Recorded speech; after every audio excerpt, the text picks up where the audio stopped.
नमस्कार मित्रांनो, मी गंगाधर तितिरमारे. महाराष्ट्राच्या राजकारणात पुन्हा एकदा मोठी खळबळ उडालेली आहे. महाराष्ट्र नवनिर्माण सेनेचे अध्यक्ष राज ठाकरे यांनी भारतीय जनता पक्षावर जोरदार हल्ला चढवत एक मोठा इशारा दिलेला आहे. आज जे पेरत आहेत त्यांचे परिणाम उद्या भोगावेच लागतील. या एका वाक्याने राज्याच्या राजकीय वर्तुळात चर्चा उधाणात आलेली आहे. नेमकं राज ठाकरे असं का म्हणाले, त्यामागचं राजकारण काय आहे, पक्षांतरांच्या राजकारणामुळे महाराष्ट्र कुठे चाललेला आहे आणि भविष्यात याचे परिणाम कोणावर होऊ शकतात, आजच्या या व्हिडिओमध्ये आपण संपूर्ण विषयाचा सविस्तर आढावा घेणार आहोत. व्हिडिओ शेवटपर्यंत नक्की पहा. राज ठाकरे यांनी अलीकडील राजकीय घडामोडींवर भाष्य करताना स्पष्ट शब्दात सांगितले की सत्तेच्या जोरांवर इतर पक्षांमध्ये फूट पाडणे आणि नेत्यांना आपल्या बाजूने खेचणे ही परंपरा लोकशाहीसाठी धोकादायक आहे. त्यांच्या मते आज ज्यांच्याकडे सत्ता आहे ते हे सर्व करत आहेत, पण उद्या सत्ता बदलल्यानंतर त्यांनाही त्याच परिस्थितीचा सामना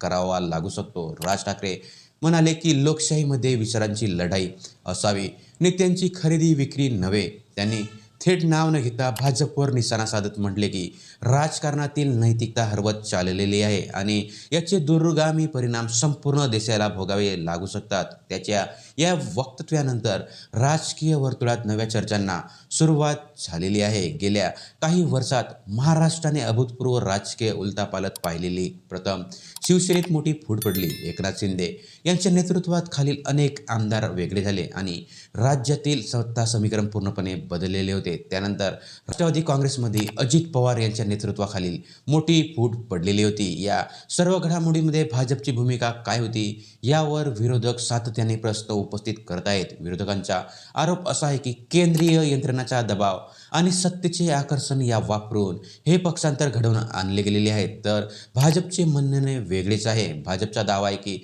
हे सर्व नेते स्वतःच्या स्वइच्छेने विकासाच्या राजकारणासाठी त्यांच्या सोबत आलेले आहेत. याच मुद्द्यावरून राज ठाकरे यांनी इशारा दिलेला आहे की आज तुम्ही जी पद्धत स्वीकारत आहात ती उद्या तुमच्याच विरोधात वापरलेली जाऊ शकते. या संपूर्ण प्रकरणामुळे काही गंभीर प्रश्न उपस्थित होत आहेत. मतदारांनी ज्या विचारसरणीला मतदान केले त्या विचारसरणीचे प्रतिनिधी जर काही महिन्यातच पक्ष बदलत असतील तर मतदारांचा विश्वास कुठे राहतो? लोकशाही केवळ निवडणुकांचं जिंकण्याचे साधन आहे का, की जनतेच्या विश्वासाचे संरक्षण करणे ही राजकीय पक्षाची जबाबदारी असते? आज सामान्य नागरिकांच्या मनातही हे प्रश्न निर्माण होत आहेत, कारण मतदार एका पक्षाला मतदान करतात पण काही काळानंतर त्याचे निवडून दिलेले प्रतिनिधी दुसऱ्याच पक्षात जातात. यामुळे लोकशाही प्रक्रियेवरील विश्वास कमी होण्याचा धोका निर्माण झालेले आहे. राज ठाकरे यांचे विधान याच पार्श्वभूमीवर महत्त्वाचे मानलेले जात आहे व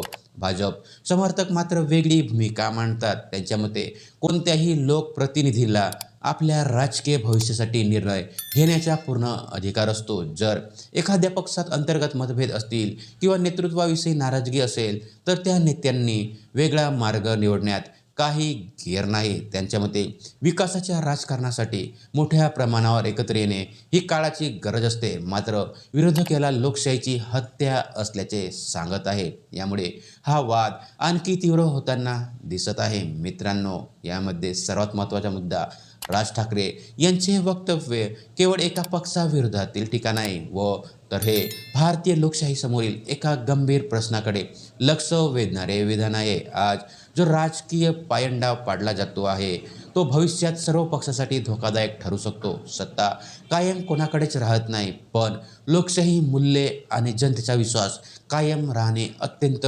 महत्त्वाचे आहे. आता तुम्हाला काय वाटते, यामध्ये राज ठाकरे यांचा इशारा योग्य आहे का, की पक्षांतर लोकशाहीतील नैसर्गिक राजकारणाचा भाग आहे? मित्रांनो, तुमचे मत कमेंट्समध्ये नक्की लिहा व व्हिडिओ आवडलेला असेल तर लाईक करा, शेअर करा आणि चॅनलला सबस्क्राईब करायला विसरू नका.